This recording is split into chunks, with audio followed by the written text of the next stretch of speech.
On a cool evening, just after 8 p.m., street lamps had begun casting their soft yellow glow across the quiet neighborhood roads.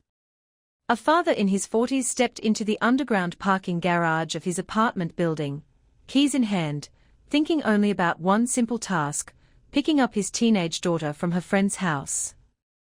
Waiting for him was his black 1999 Ford Windstar minivan. It wasn't just a vehicle. It was family. He unlocked it, slid into the driver's seat, and for a brief second rested his hands on the steering wheel. The familiar grey interior, the slight scent of old leather, the dashboard lights flickering to life, it all felt comforting. He fastened his seat belt, started the engine, and slowly rolled out of the garage. He passed through the apartment exit gate and turned onto the main road. The streets were calm. Street lamps lined both sides of the road, stretching into the darkness. He stayed in his lane, driving steadily toward his daughter's location. Across from him was the opposite traffic lane, and between both directions of traffic ran a muddy center strip filled with tall wild grass. He had driven this road countless times.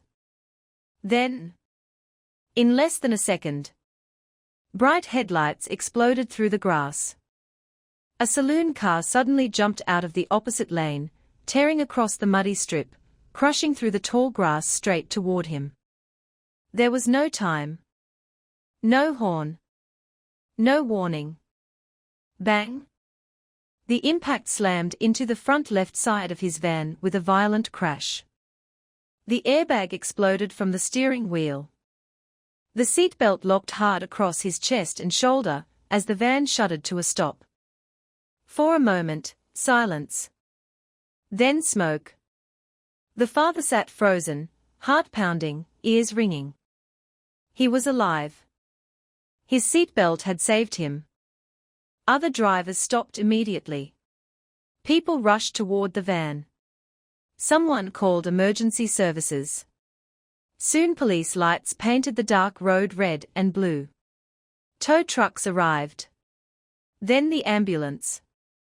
At the hospital, after X-rays and examination, doctors confirmed no broken bones, only a severe shoulder muscle injury from the seatbelt's force.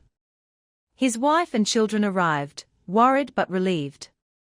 He was discharged later that night with one instruction: physical therapy. For the next month, he worked with a physiotherapist, slowly rebuilding strength in his shoulder. But physical pain wasn't the hardest part. A few weeks later, salvage workers arrived. His Windstar was declared a total loss. Watching the black minivan being loaded onto a truck felt heavier than the accident itself. Yes, it was a financial loss. But there was another loss, one nobody could calculate. His father had passed away only a year earlier. Every time he drove that van, he imagined his father sitting in the passenger seat, smiling, talking, sharing silence. That van held road trips, conversations, laughter, memories. And as the salvage truck disappeared down the road, something inside him went with it.